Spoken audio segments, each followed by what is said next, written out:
തുടങ്ങി നമുക്കിവിടെ one side 6 kilometre നടക്കാനുണ്ട്. 1 കിലോമീറ്റർ കഷ്ടിച്ചായിട്ടേ ഉള്ളൂ. ഇനിയും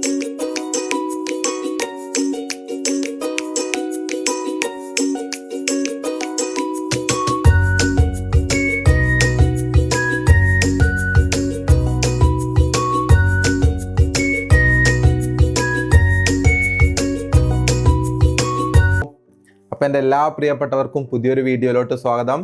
ഞാനിതാ ഇപ്പം നിൽക്കുന്നത് വയനാട്ടിലാണ്. നമ്മൾ ഇന്ന് പോകുന്നത് ഇവിടെ വയനാട്ടിൽ പുരാണങ്ങളിൽ ഒരു അസുരൻ്റെ പേരിൽ അറിയപ്പെടുന്ന ഒരു കുന്നുണ്ട്. അതാണ് ബാണാസുര ഹിൽസ്. അവിടേക്കാണ്.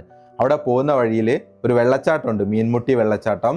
അതും ബാണാസുര ഹിൽസിലോട്ട് പോകുമ്പോഴുള്ള കാഴ്ചകൾ, അതിൻ്റെ മുകളിൽ നിന്നുള്ള കാഴ്ചകൾ വളരെ മനോഹരമായിട്ട്. ഇവിടെ വയനാട്ടിലെ തന്നെ ഏറ്റവും ഉയരം കൂടിയ രണ്ടാമത്തെ ഒരു പീക്കാണ് ബാണാസുര പീക്ക് എന്ന് പറയുന്നത്, ചെമ്പ്ര കഴിഞ്ഞാൽ. അപ്പം അവിടെ നമുക്ക് അടിപൊളിയായിട്ടുള്ള കുറേ കാഴ്ചകളൊക്കെ കാണാനുണ്ട്. നമ്മളിന്ന് ബൈക്ക് എടുത്തിട്ട് ഞാൻ ഇന്നലെ ഇവിടെ എത്തിയിട്ടുണ്ട്. അപ്പം ഇന്ന് രാവിലെ തന്നെ ഇപ്പോൾ സമയം 7:15 ഉള്ളൂ. അപ്പം നമുക്ക് ഇവിടുന്ന് ബൈക്ക് എടുത്തിട്ട് അവിടെ ടിക്കറ്റ് കൗണ്ടറിൻ്റെ അവിടെ പോയിട്ട് അവിടെ വരെ ബൈക്ക് എടുത്ത് പോയി അവിടുന്ന് പിന്നെ അങ്ങോട്ടുള്ള കാഴ്ചകളൊക്കെ കണ്ടിട്ട് വരാം. അപ്പം നമുക്ക് നേരെ വീഡിയോയിലോട്ട് പോവാം.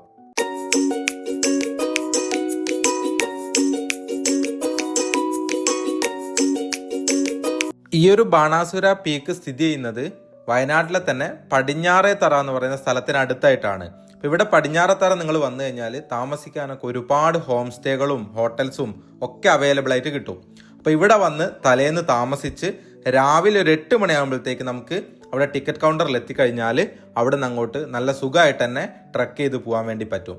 മുൻകൂട്ടി ടിക്കറ്റ് ബുക്ക് ചെയ്യുന്നതായിരിക്കും നല്ലത്. ഓൺലൈനായിട്ട് നമ്മുടെ വനം വകുപ്പിൻ്റെ സൈറ്റിൽ കയറിയിട്ട് നമുക്ക് ടിക്കറ്റ് വാങ്ങിക്കാൻ പറ്റും.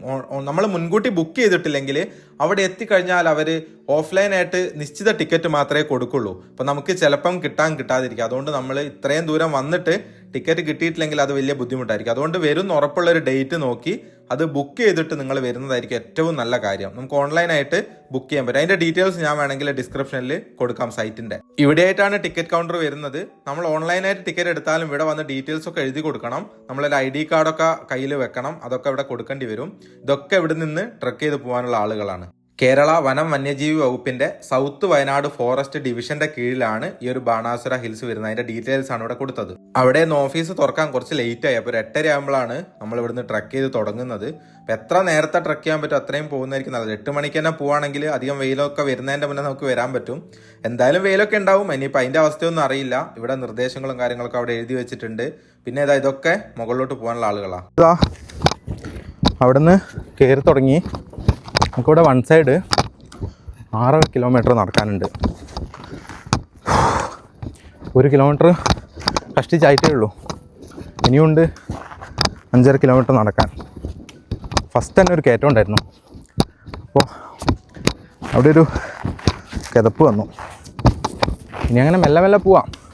എന്തായാലും നമ്മൾ അവിടെ എത്തി തിരിച്ചെത്തുമ്പം 2:30 ആവും. ഇപ്പോൾ സമയം 8:30 ആയിട്ടേ ഉള്ളൂ. അത്ര സമയം എടുക്കും. അങ്ങനെയല്ലേ നമ്മൾ പോവുള്ളൂ. ചില സ്ഥലത്ത് നല്ല കയറ്റം, ചില സ്ഥലത്ത് സ്ലോപ്പായിട്ടുള്ള സ്ഥലം, ചില സ്ഥലത്ത് ഇതേപോലെ ഇങ്ങനെ നേരെ നടന്നു പോകാനുള്ള സ്ഥലം, അങ്ങനെയൊക്കെയാണുള്ളത്. ഇവിടെ നമ്മുടെ വയനാട്ടിൽ 2000 അടിക്ക് മുകളിൽ 2000 ഫീറ്റിന് മുകളിൽ ഉയരമുള്ള ഹിൽസിലൊന്നാണ് നമ്മളിപ്പോൾ പോകുന്ന ബാണാസുര. സെക്കൻഡ് ഹയസ്റ്റാണ്. ചെമ്പ്ര കഴിഞ്ഞാൽ ഏറ്റവും ഉയരം കൂടിയത്. ഇനി നമുക്ക് കുറച്ചുകൂടെ നടന്ന് പോകാനുണ്ട്. 5.5 കിലോമീറ്റർ.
ഇത് കണ്ടോ, ഇത് വന്യജീവികളൊന്നും ഇങ്ങോട്ട് കടക്കാണ്ടിരിക്കാൻ വേണ്ടിയിട്ട് വെച്ചതാണ്.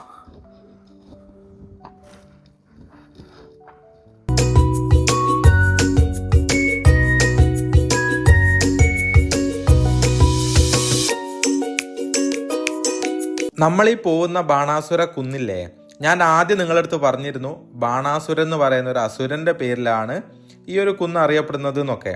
ആരാണ് ഈ ബാണാസുരൻ എന്ന് നിങ്ങൾക്കറിയോ? നമ്മുടെ മഹാബലിയുടെ മകനാണ് ബാണാസുരൻ. അങ്ങനെ മഹാബലിയുടെ മകനായിട്ടുള്ള ബാണാസുരന്റെ പേരിലാണ് ഇവിടുത്തെ അണക്കെട്ടും നമ്മൾ ഈ പോകുന്ന ഈ ഒരു കുന്നും ഒക്കെ അറിയപ്പെടുന്നത്. ബാണാസുര സാഗർ ഡാം, ബാണാസുര ഹിൽസ്, ഇങ്ങനെയൊക്കെയാണ് ഇത് അറിയപ്പെടുന്നത്. ഒരുപാട് പ്രത്യേകതകളൊക്കെ ഈ നമ്മൾ ഈ പോകുന്ന ബാണാസുര ഹിൽസിനുണ്ട്. അതൊക്കെ ഞാൻ പോകുന്ന വഴിയിൽ ഓരോ ഘട്ടം ഘട്ടമായിട്ട് നിങ്ങൾക്ക് പറഞ്ഞുതരാം. ഞാൻ ആദ്യം പറഞ്ഞില്ലേ, ഇത് വയനാട്ടിലെ തന്നെ ഏറ്റവും ഉയരത്തിലുള്ള 2ാമത്തെ ഹിൽസാണ്. ചെമ്പ്ര പീക്കാണ് ടോപ്പ്, പക്ഷെ അതിനേക്കാളും മനോഹരമാണ്. ചെമ്പ്ര നമുക്ക് ഇത്ര ദൂരമൊന്നും നടക്കാനില്ല, ഇതാണ് കൂടുതൽ നടക്കാനുള്ളത്. നമ്മൾ മുകളിലേക്ക് കയറി പോകുന്ന ഭാഗത്തായിട്ടുള്ളൊരു വ്യൂ ആണിത്. ജസ്റ്റ് ഇവിടുന്ന് കണ്ടപ്പോൾ നിങ്ങളിന്ന് കാണിച്ചു തരാൻ വേണ്ടിയിട്ട് സൈഡിലോട്ട് വന്നതാ.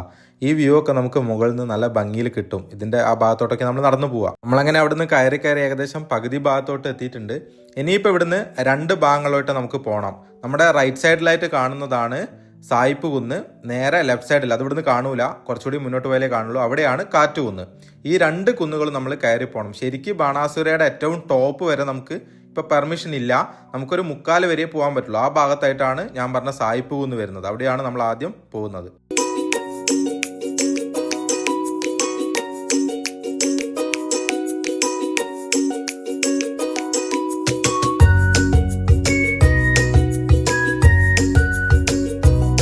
നമ്മളീ പോകുന്ന ബാണാസുര ഹിൽസിന്റെ ഹൈറ്റ് എന്ന് പറയുന്നത് 6801 അടിയാണ്. അതായത് 2073 മീറ്റർ ഉയരത്തിലാണ് ഈ ഒരു കുന്ന് സ്ഥിതി ചെയ്യുന്നത്. അത്രയും ഹൈറ്റ് ഉണ്ട്.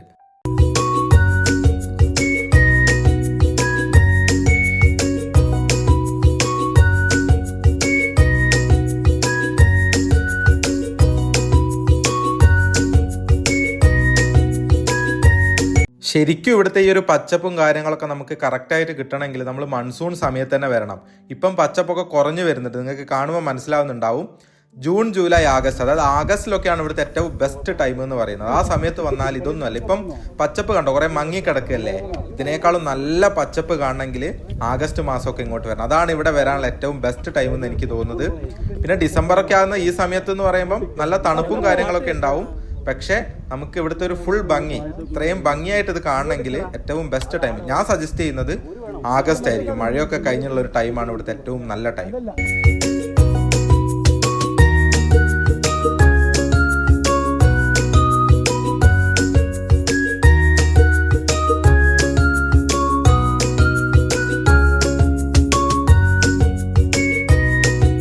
ശരിക്കും എന്ത് ഭംഗിയാണല്ലേ നമ്മുടെ പശ്ചിമഘട്ടത്തിന്റെ ഭാഗമായിട്ടുള്ള ഇത്തരം മലനിരകളൊക്കെ കാണാൻ വേണ്ടിയിട്ട്. ഈ പശ്ചിമഘട്ടം ഇവിടെ നിൽക്കുന്നത് കൊണ്ടാണ് നമുക്ക് കറക്റ്റായിട്ട് ഇടവപ്പാതിയും തുലാവർഷമൊക്കെ കിട്ടുന്നത്. ഇല്ലെങ്കിൽ ഈ മഴയൊന്നും നമുക്ക് കിട്ടൂലായിരുന്നു. കറക്റ്റായിട്ട് ജൂൺ, ജൂലൈ മാസങ്ങളിൽ വരുന്ന നമ്മുടെ കാർമേഘങ്ങളെ ഈ മലനിരകളാണ് തടഞ്ഞു നിർത്തുന്നത്. അതുകൊണ്ടാണ് ആ മാസങ്ങളിൽ അതിനുശേഷം വരുന്ന തുലാവർഷ സമയത്തൊക്കെ നമുക്ക് മഴ ലഭിക്കുന്നത്. നിങ്ങൾ ദൂരെയായിട്ട് കാണുന്നുണ്ടോ? അത് ഞാൻ നേരത്തെ പറഞ്ഞ സായിപ്പ് കുന്നിലേക്ക് നടന്നു പോകുന്ന ആളുകളാണ്. അത്രയും ദൂരം നമുക്ക് എത്തണം. ആ ഭാഗത്തോട്ടാണ് നമുക്കിനി പോകാനുള്ളത്. ഇവിടെ നമുക്ക് മുകളിലോട്ട് പോകുന്ന സമയത്ത് കൂടെ ഗൈഡ് ഉണ്ടാവും. 5 പേർക്ക് ഒരു ഗൈഡ് എന്നുള്ള രീതിയിൽ ഉണ്ടാവുക. നമ്മൾ ഗ്രൂപ്പായിട്ടൊക്കെ വരുവാണെങ്കിൽ ഗൈഡിന് എടുക്കാം. ഒറ്റയ്ക്കൊക്കെയാണ് വരുന്നതെങ്കിൽ നമ്മൾ വേറെ ഏതെങ്കിലും ഗ്രൂപ്പിൽ ആഡ് ചെയ്തിട്ടാണ് മുകളിലോട്ട് വിടുക. കാരണം ഗൈഡ് ഇല്ലാതെ ഒരാളെയും മുകളിലോട്ട് വിടൂല. അപ്പം മിനിമം 5 പേരുണ്ടെങ്കിൽ മാത്രമേ അവർ മുകളിലോട്ട് നമ്മളെ അയക്കുള്ളൂ.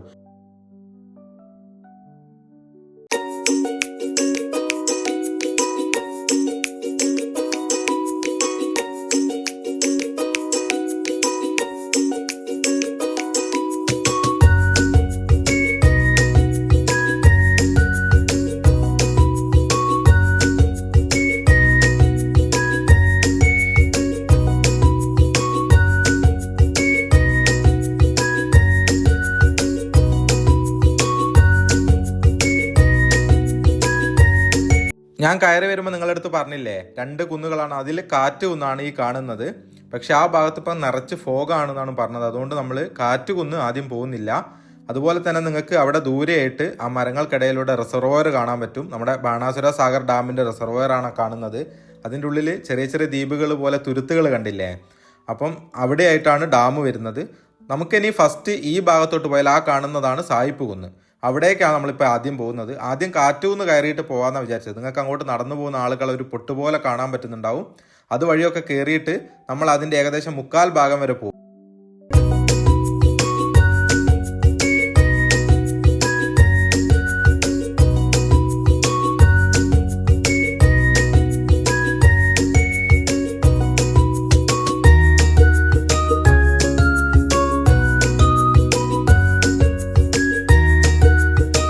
ഇപ്പോൾ ഒക്കെ ഇവിടെ മൊത്തത്തിൽ കണ്ടോ ഒരു ഗോൾഡൻ ഷെയ്ഡിലോട്ട് കളർ ഇങ്ങനെ മെല്ലെ മാറിക്കൊണ്ടിരിക്കുകയാണ്. ചില സ്ഥലങ്ങളിലൊക്കെ പാറ കാണുന്നില്ലേ, അപ്പോൾ ആ പച്ചപ്പ് ഇങ്ങനെ കുറഞ്ഞു വരുന്നതിൻ്റെതാണത്.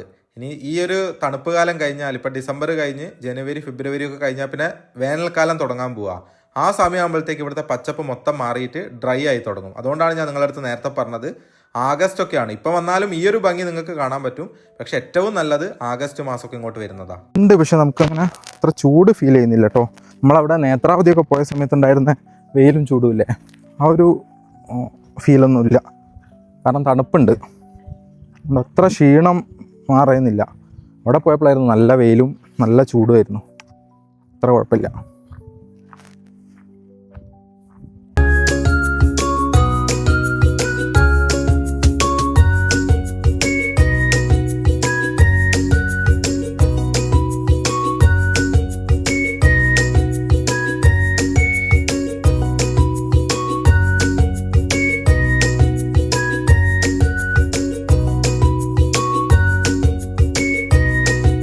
ദൂരെ നിന്ന് നമ്മൾ കാണുന്ന സമയത്ത് അത്ര ദൂരമൊന്നും ഇല്ലാന്ന് നമുക്ക് തോന്നും. പക്ഷെ നടന്ന് തുടങ്ങുമ്പോഴേ മനസ്സിലാവുള്ളൂ അത്യാവശ്യം നല്ലപോലെ നടക്കാനുണ്ട് അതിൻ്റെ മുകളിലോട്ട് എത്താന്ന്. ഇനിയിപ്പോൾ ഇവിടുന്ന് നിങ്ങൾക്ക് കാണുന്ന ആ ദൂരെയുള്ള കുന്നിൻ്റെ അവിടം വരെ നമുക്ക് പോകണം.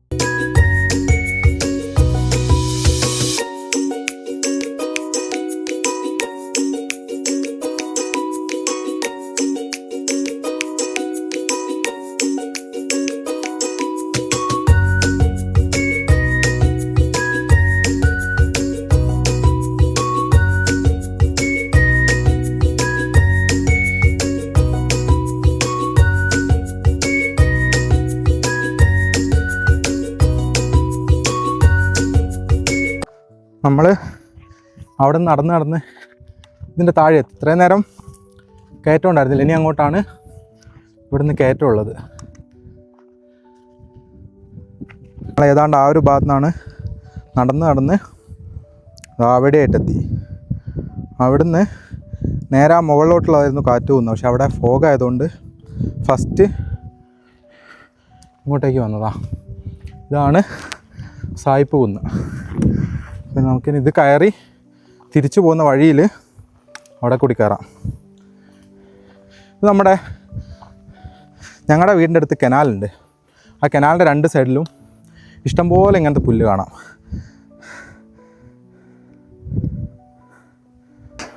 ഇവിടുന്ന് അങ്ങോട്ട് കയറ്റാണ്.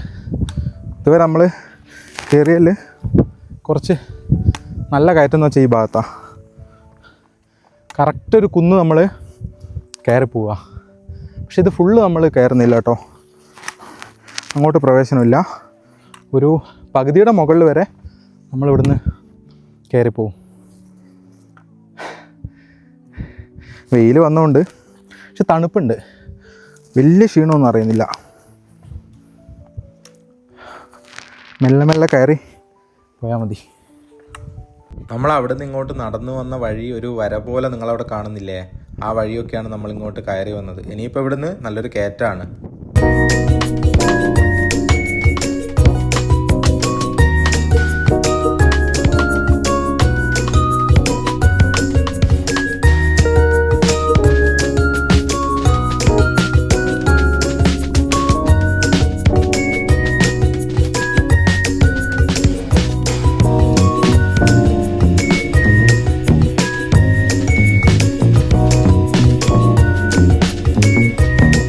ഇവിടുന്നൊക്കെ ചുറ്റിലൊന്ന് നോക്കുന്ന സമയത്ത് തന്നെയല്ലേ നമ്മുടെ മനസ്സങ്ങ് നിറയും കേട്ടോ.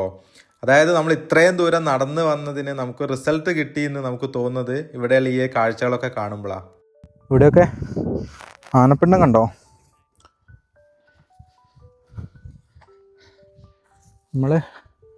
നമ്മൾ എത്താൻ പറ്റുന്ന ഓൾമോസ്റ്റ് പീക്ക് എത്താറായി. ഇനി ഇത് അവിടുന്ന് അവിടെ കണ്ടോ, അവിടെ വരെയാണ് നമുക്ക് പോകാൻ പറ്റുക.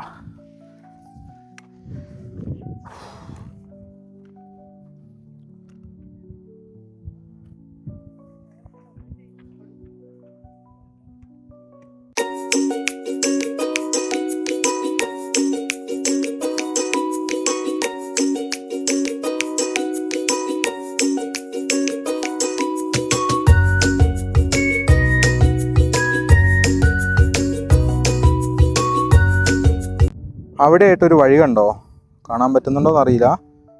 ആ ഭാഗത്തായിട്ടാണ് അത് പോകുന്നത്. അത് ഒരു ലൈന് പോലെ പോകുന്ന കാണാം. അത് പണ്ട് ബ്രിട്ടീഷുകാരുണ്ടാക്കിയ കൂപ്പർ റോഡാണ്. ഇപ്പം അത് യൂസ് ചെയ്യുന്നില്ല, ഫോറസ്റ്റുകാർ നടന്നു പോകും, അല്ലാണ്ട് വേറെ ഒന്നും യൂസ് ചെയ്യുന്നില്ല.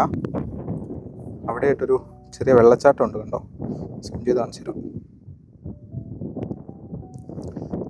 നല്ല ഭംഗിയുണ്ട് അത് കാണാൻ.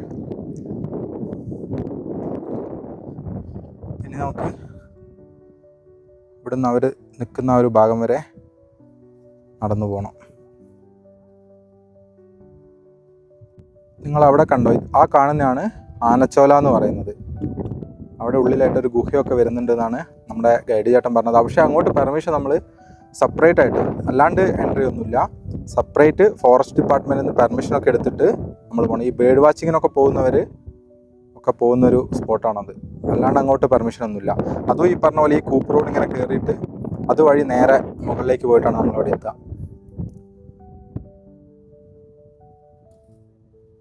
ആ ഭാഗം അവിടെ കാടൊക്കെ കാണുന്നില്ലേ, അവിടെ ആ ഒരു ആനച്ചോലേൻ്റെ ഉള്ളിൽ നിന്നാണ് ഇതുവഴി ഇങ്ങനെ വന്നിട്ടാണ് ആ വെള്ളച്ചാട്ടം ഇങ്ങോട്ട് എത്തുന്നത്. ഇനിയിപ്പോൾ ഇവിടുന്ന് ഇതാ അവർ നടന്നു പോകുന്നുണ്ട്. അതുവഴി പോയിട്ട് അവിടെ ആ ഒരു സെൻട്രൽ ഭാഗം വരെ നമ്മൾ പോകും. അവിടുന്ന് നേരത്തെ നമ്മൾ കണ്ട ആ വെള്ളച്ചാട്ടത്തിൻ്റെ സൗണ്ടാണ് നമ്മളെ കേൾക്കുന്നത്. ആണല്ലോ വയനാട്ടിലെ സെക്കൻഡ് ലാർജസ്റ്റ് പീക്കാണിതെന്ന്. പക്ഷേങ്കിൽ നമ്മൾ എൻ്റെ കംപ്ലീറ്റ് പീക്ക് നമ്മൾ പോവില്ല. ശരിക്കും ബാണാസുര എന്ന് പറയുന്നത് നേരത്തെ നമ്മൾ പറഞ്ഞ പോലെ ആനച്ചോലില്ലേ, അതാണ് അതിൻ്റെ പീക്കിലാണ് വരുന്നത്. പക്ഷെ അങ്ങോട്ട് ഇപ്പോൾ പെർമിഷൻ ഇല്ല. അതിൻ്റെ ഉള്ളിൽ ഒളിഞ്ഞു കിടക്കുന്ന ഒരു അമ്പലമൊക്കെ ഉണ്ട് അത്രേ. ഇതേപോലെ തന്നെ ഇങ്ങനെ ബേർഡ് വാച്ചിങ്ങിനൊക്കെ പോകുന്നവർ അതിൻ്റെ ഡീറ്റെയിൽസൊക്കെ കൊടുത്തിട്ട് ഫോറസ്റ്റിൽ നിന്ന് സ്പെഷ്യൽ പെർമിഷനൊക്കെ എടുത്തിട്ട്, അല്ലെങ്കിൽ ഫോറസ്റ്റിനാലും പിടിപാടുണ്ടാവണം, അങ്ങനെ നമുക്ക് അങ്ങോട്ട് പോകാൻ പറ്റുള്ളൂ. നമുക്ക് എപ്പോഴെങ്കിലും അവിടെ പോകാൻ പറ്റുമോ നോക്കാം, ട്രൈ ചെയ്യാമല്ലേ, ഉറപ്പൊന്നും പറയാൻ പറ്റില്ലല്ലോ. വെയിലുണ്ട് കേട്ടോ, വെയിലുണ്ട്. പക്ഷെ നമുക്ക് ചൂടറിയുന്നില്ല. എനിക്ക് ഭയങ്കര രസമായിട്ട് തോന്നുന്നത് ഈ ഒരു ക്ലൈമറ്റ്. വെയിലുണ്ടെങ്കിലും ചൂടറിയുന്നില്ല. പിന്നെ ഇതത്ര ഡിഫിക്കൽട്ടായിട്ടുള്ളൊരു ട്രക്കിംഗ് ആയിട്ട് എനിക്ക് തോന്നുന്നില്ല. നമ്മൾ നേത്രാവതിയൊക്കെ പോയി കമ്പയർ ചെയ്ത് നോക്കുമ്പോൾ, അരിയാർ ഫോർട്ട് അതൊക്കെ കമ്പയർ ചെയ്ത് നോക്കുമ്പോൾ സ്റ്റാർട്ടിങ്, അതായത് ട്രക്കിംഗ് സ്റ്റാർട്ട് ചെയ്യുന്നവർക്ക് ഈസി ആയിട്ട് കയറി പോകാൻ പറ്റുന്നൊരു ട്രക്കിംഗ് ആണിത്. നല്ല രസത്തിൽ കണ്ടുപോകാൻ പറ്റുന്നത്. അപ്പോൾ ഇത് മാൻ്റെ തലയോട്ടിയാണ്, കാട്ടുപട്ടി പിടിച്ചതാ. അതിൻ്റെ ബാക്കിയെല്ലാം ഒക്കെ ഇതാ ഇവിടെ കിടക്കുന്നു ഉണ്ടോ, അതിൻ്റെ നട്ടലിൻ്റെ ഭാഗം. ഓ അതിൻ്റെ കൊമ്പ് കണ്ടോ, എന്ത് ഭംഗിയാ.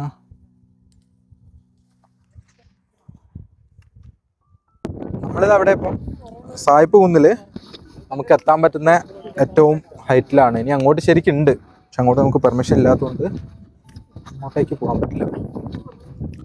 ഇല്ല,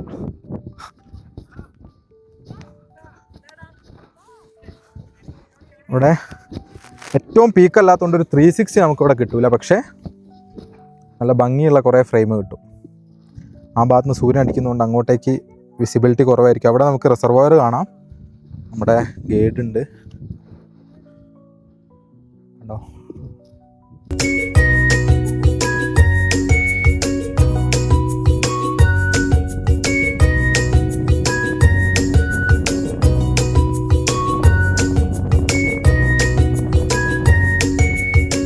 നമ്മളിത് അപ്പോൾ അവിടെ സായിപ്പ് കുന്നിൻ്റെ അവിടെ നിന്ന് മെല്ലെ ഇറങ്ങി. ഇനിയിപ്പോൾ നമുക്ക് പോകേണ്ടതാണ് കാറ്റുകുന്ന്. അത് ഇതാ ആ ഒരു പീക്ക് വരെ നമ്മൾ പോകും. അവിടെയായിട്ടാണ് നമ്മൾ ഇങ്ങോട്ട് വന്നത്. ആ വഴി നമ്മൾ ഇങ്ങനെ കയറി വന്ന് നേരെ ഇങ്ങോട്ടാണ് ഫസ്റ്റ് വന്നത്. അവിടെ നല്ല ഫോഗായിരുന്നു ആ സമയത്ത്. അവിടെയായിട്ട് നമുക്ക് റിസർവോയർ കാണാം. ഇപ്പോഴും ചെറുതായിട്ട് ആ ഭാഗത്തൊക്കെ ഫോഗ് ഉണ്ട്, അതുകൊണ്ട് അത്ര ക്ലിയർ അല്ലാത്തത്. പിന്നെ ആ ഒരു ഭാഗത്തായിട്ടാണ് ഡാം വരുന്നത്. ഈ ഒരു കുന്നിൻ്റെ അപ്പുറത്തെ സൈഡിൽ, അതുകൊണ്ടാണ് നമ്മളത് കാണാത്തത്. ഇനിയിപ്പോൾ ഈ ഒരു വഴി നമ്മൾ ഇറങ്ങി അവിടെ കുറച്ച് പേര് നടന്നു വരുന്നുണ്ടോ, ഞാൻ സൂപ്പ് ചെയ്ത് കാണിച്ചു തരാം. അതവിടെ ആ വഴി നമ്മളിങ്ങനെ പോയി നമുക്ക് ആ വഴി കാണാൻ പറ്റും. അതുവഴി കയറി ആ ടോപ്പിലെത്തും. നമ്മൾ നേരത്തെ അവിടെ സായിപ്പൂന്ന് അങ്ങോട്ട് കയറിപ്പോയില്ലേ, ആ ഒരു സ്ഥലത്തെത്തി. ഇനിയിപ്പം ഇവിടുന്ന് നമ്മൾ കാറ്റൂന്ന് കയറാൻ തുടങ്ങുക. ഇവിടുന്ന് കയറിയാൽ നമുക്ക് ബാണാസുര ഡാം പിന്നെ അങ്ങനെ കുറേ കാഴ്ചകളൊക്കെ കാണാൻ പറ്റും. നേരത്തെ ഇവിടെ ഫോഗ് ആയതുകൊണ്ടാണ് നമ്മൾ ഫസ്റ്റ് അങ്ങോട്ടേക്ക് പോയത്. സാധാരണ ഫസ്റ്റ് ഇവിടെ വന്നിട്ടാണ് നമ്മൾ അങ്ങോട്ട് പോവുക. ഇനിയിപ്പം ഈ ഒരു കയറ്റം കയറിപ്പോണം, ഞാൻ കാണിച്ചു തരാം.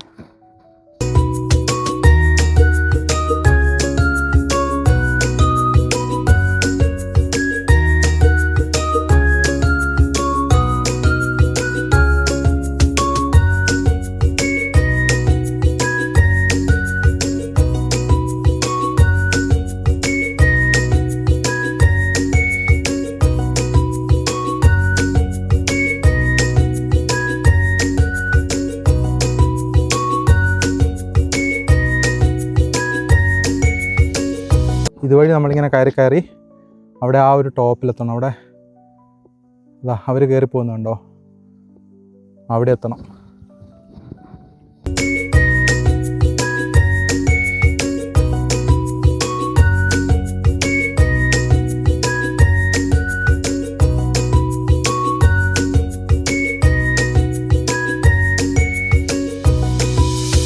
ഇവിടുന്ന് നമുക്ക് ആ ഒരു റിസർവോയറിൻ്റെയും അതിൻ്റെ പുറകിലായിട്ട് നിൽക്കുന്ന മലകളുടെ ഒക്കെ നല്ലൊരു കാഴ്ച കിട്ടും. അവിടെ കാണുന്നില്ല, അത് മൊത്തം റിസർവോയർ ആണ്, ഒരു നദി പോലെ കാണുന്നില്ലേ. നിങ്ങളിത് അവിടുന്ന് ദൂരെയായിട്ട് കാണുന്നതാണ് ബാണാസുര സാഗർ അണക്കെട്ടാണ്. ഇന്ത്യയിലെ തന്നെ ഏറ്റവും വലിയ മണ്ണ് കൊണ്ടുള്ള ഒരു അണക്കെട്ട് കൂടിയാണ് നിങ്ങൾ ഈ കാണുന്നത്. പിന്നെ അതിൻ്റെ അകത്തായിട്ട് കണ്ടോ, അത് ഫ്ലോട്ട് ചെയ്യുന്ന സോളാർ പാനലുകളാണ്. ഇന്ത്യയിൽ തന്നെ ആദ്യമായിട്ട് ഫ്ലോട്ടിംഗ് സോളാർ പവർ പ്ലാന്റ് സ്ഥാപിച്ചത് ഈ ഒരു അണക്കെട്ടിൽ. അതാണ് അവിടെ നിങ്ങൾ മുകളിലായിട്ട് ഇങ്ങനെ കിടക്കുന്നത് കാണുന്നത്. അങ്ങനെ ഒരുപാട് പ്രത്യേകതകളുണ്ട്. ഏഷ്യയിലെ തന്നെ രണ്ടാമത്തെ മണ്ണുകൊണ്ടുള്ള അണക്കെട്ട് കൂടിയാണ് ഈ ഒരു ബാണാസുര സാഗർ. ഇവിടെ കബനി നദിയുടെ പോഷക നദിയായിട്ടുള്ള കരമനത്തോടിൽ 1979 ഇങ്ങനെ ഒരു അണക്കെട്ടും അതിനോടനുബന്ധിച്ചൊരു കനാൽ പദ്ധതിയൊക്കെ ആരംഭിക്കുന്നത്. അതുപോലെ ഈ ഒരു അണക്കെട്ടിന് നിലവിൽ 38.5 മീറ്റർ, അതായത് 126 അടി ഉയരവും 776 മീറ്റർ, അതായത് 2546 അടി നീളമാണ് ഉള്ളത്. അതിൻ്റെ പുറകിലായിട്ട് നിങ്ങൾ കാണുന്നത് പടിഞ്ഞാറേത്തറ, ഈ സ്ഥലത്തുള്ള ഗ്രാമപ്രദേശങ്ങൾ, വയനാടിൻ്റെ ഈ ഭാഗങ്ങളൊക്കെയാണ് നമ്മൾ ഇവിടുന്ന് ഈ അണക്കെട്ടിൻ്റെ ബാക്കിലായിട്ടൊക്കെ കാണുന്നത്. പിന്നെ ഒരുപാട് റിസോർട്ടുകളൊക്കെ ഈ അണക്കെട്ടിൻ്റെ ഭാഗങ്ങളിലായിട്ടൊക്കെ ഉണ്ട് കേട്ടോ. താജ് റിസോർട്ട് പോലെയുള്ള റിസോർട്ടുകളൊക്കെ ഈ അണക്കെട്ടിൻ്റെ സമീപത്ത് തന്നെയായിട്ടാണ് കിടക്കുന്നത്.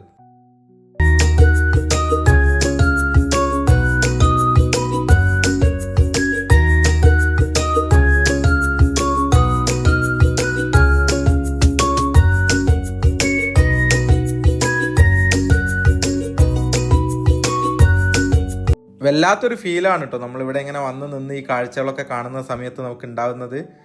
എത്ര നോക്കിയാലും മതിയാവാത്ത പോലെയുള്ള കാഴ്ചകളാണ് ഇവിടെ കാണുന്നത്. ഇവിടുന്ന് ഈ മൊത്തം ഭാഗങ്ങളും നമുക്കിങ്ങനെ നോക്കി നിൽക്കുന്ന സമയത്ത് കിട്ടുന്ന ഒരു സന്തോഷം, നമ്മൾ ഇത്രയും ദൂരം നടന്ന് വന്ന് ഈ കാഴ്ചകളൊക്കെ കാണുമ്പോൾ വല്ലാത്തൊരു സന്തോഷമാണ് ശരിക്കും. അത് അവിടെയായിട്ട് നേരത്തെ നമ്മൾ കണ്ട വെള്ളച്ചാട്ടത്തിൻ്റെ ഭാഗമൊക്കെ നമ്മൾ കാണാൻ പറ്റും.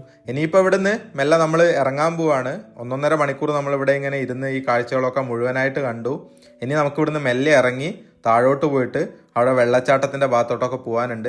അവിടെയും ടൈം ഉണ്ട്, അധികം ലേറ്റ് ആയ പിന്നെ നമുക്ക് അങ്ങോട്ട് പോകാൻ പറ്റില്ല. അപ്പം നമുക്ക് മെല്ലെ ഇവിടുന്ന് ഇറങ്ങാം. മലയണ്ണാനാണ് തിരിച്ചു വരുന്ന വഴിയിൽ മുകളിൽ മരത്തിൻ്റെ മുകളിൽ സൗണ്ട് കേട്ടപ്പോൾ നോക്കിയപ്പോൾ കണ്ടതാ. ഈ വനത്തിലോട്ടൊക്കെ ആരെങ്കിലുമൊക്കെ കയറിക്കഴിഞ്ഞാൽ എല്ലാ മൃഗങ്ങൾക്കും സിഗ്നൽ കൊടുക്കുന്ന ആളാണ് കേട്ടോ ഇത്. പെട്ടെന്ന് തന്നെ ആളുകളെ ഐഡൻറ്റിഫൈ ചെയ്ത് എല്ലാവർക്കും സിഗ്നൽ കൊടുക്കും. ഇപ്പോൾ താഴെ ഭാഗത്തോട്ട് എത്തി. മൊത്തം അങ്ങോട്ടും ഇങ്ങോട്ടും കൂടെ 13 കിലോമീറ്റർ, 6.5 കിലോമീറ്റർ അങ്ങോട്ടും 6.5 കിലോമീറ്റർ ഇങ്ങോട്ടും. ഇനിയിപ്പോൾ ഇവിടുന്ന് നമ്മൾ പോകുന്നത് മീൻമുട്ടി വെള്ളച്ചാട്ടം അത് കാണാനാണ്. ഫുഡ് കഴിച്ചിട്ട് പോകാമെന്ന് വിചാരിക്കുന്നത്.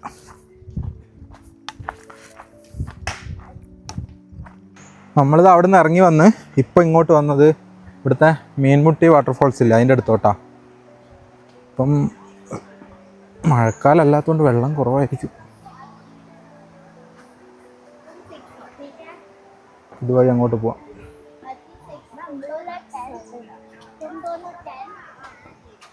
ഇവിടെ ഈ ഒരു ഭാഗത്തൊക്കെ വെള്ളം നല്ല കുറവാണ്. അതുകൊണ്ട് തന്നെ വെള്ളച്ചാട്ടത്തിൻ്റെ ഇത് എത്രത്തോളം ഉണ്ടാകുമെന്ന് ഇപ്പം പറയാൻ പറ്റൂല. കുറച്ച് മുകളിലോട്ട് നടന്നു പോകാനുണ്ട്. ഇവിടെയൊക്കെ ശരിക്കും നല്ല രീതിയിൽ മഴക്കാലത്ത് വന്നു കഴിഞ്ഞാൽ വെള്ളം കാണാൻ പറ്റും. അപ്പോഴാണ് നമുക്ക് ആ വെള്ളച്ചാട്ടത്തിൻ്റെ പൂർണ്ണമായിട്ടുള്ള ഭംഗി കിട്ടുള്ളൂ. ഇപ്പം അടുത്ത് ആരോ ഇവിടെ നമ്മുടെ അതിരപ്പള്ളി പോയിട്ടേ അവിടെ ഒട്ടും വെള്ളമില്ലായിരുന്നു എന്ന് പറഞ്ഞിരുന്നു. ഞാൻ പോയ വീഡിയോ കണ്ടിട്ട് ഒരാൾ പറഞ്ഞിരുന്നു. ഞാൻ പോയിട്ടുണ്ടായിരുന്നു കേട്ടോ, അത് ചാനലിൽ കിടക്കുന്നുണ്ട്.